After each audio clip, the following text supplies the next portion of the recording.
Ciao a tutti, il 28 luglio io e Mesi abbiamo vinto il mondiale di obedience, che è stata una soddisfazione immensa, e quindi ho fatto un post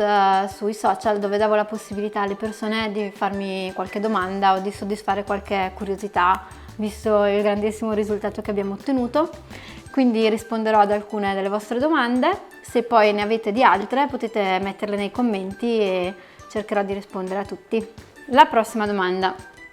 premetto già che è difficilissima perché anche lei è preoccupata.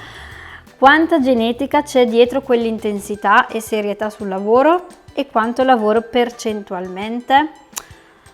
Allora, percentualmente, se devo rispondere onestamente non lo so, nel senso che sicuramente la genetica è molto importante perché è geneticamente un cane che è docile, predisposto ad essere collaborativo, che magari abbia anche una struttura fisica che gli permette di essere veloce, reattivo e spettacolare. Quella sicuramente è genetica ed è importante. Però in uno sport come il nostro, dove sostanzialmente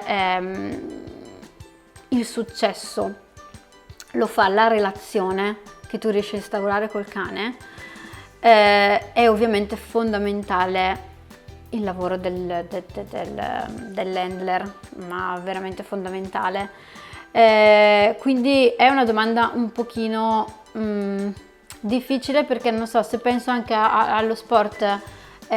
in umana, è chiaro che avere una base genetica è fondamentale, ma è altrettanto fondamentale poi avere una preparazione solida e avere un certo tipo di lavoro dietro e saper esaltare eventuali doti che ha il cane. Quindi direi che sicuramente la genetica è importante, ma se guardiamo la genetica, non so quanti cani hanno un pedigree super mega promettente alle spalle, ma poi in realtà non riescono ad ottenere dei grandissimi risultati. Quindi direi che è assolutamente imprescindibile avere un buonissimo metodo di addestramento, un grandissimo handler che riesca a motivare e a relazionarsi nella maniera corretta con il cane, quello sì. Quindi non lo so, per rispondere ad una percentuale io probabilmente direi 70% è il discorso di relazione di handler e 30% il cane, probabilmente la genetica poi sicuramente molto importante, ma credo che forse nella nostra disciplina, premesso che il cane viene comunque da una buona base, non ha problemi di salute, tutto quanto, direi che il resto sì, ce lo mette non solo il conduttore, cioè non è come, cioè deve mettercelo solo il conduttore, il cane non fa niente, no, ce lo mette la relazione, perché se tu crei una giusta relazione,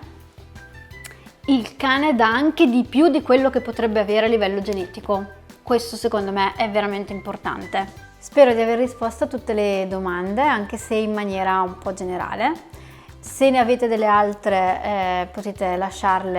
rispondere in un commento, lasciarle nei commenti sotto il video. E stiamo preparando dei contenuti, un programma che sia un pochino più specifico e che racconti al meglio, in maniera un pochino più dettagliata, qual è stato il nostro percorso e quindi come abbiamo fatto dall'inizio ad arrivare fino a questo risultato e quindi a vincere il campionato del mondo, e vi terremo aggiornati.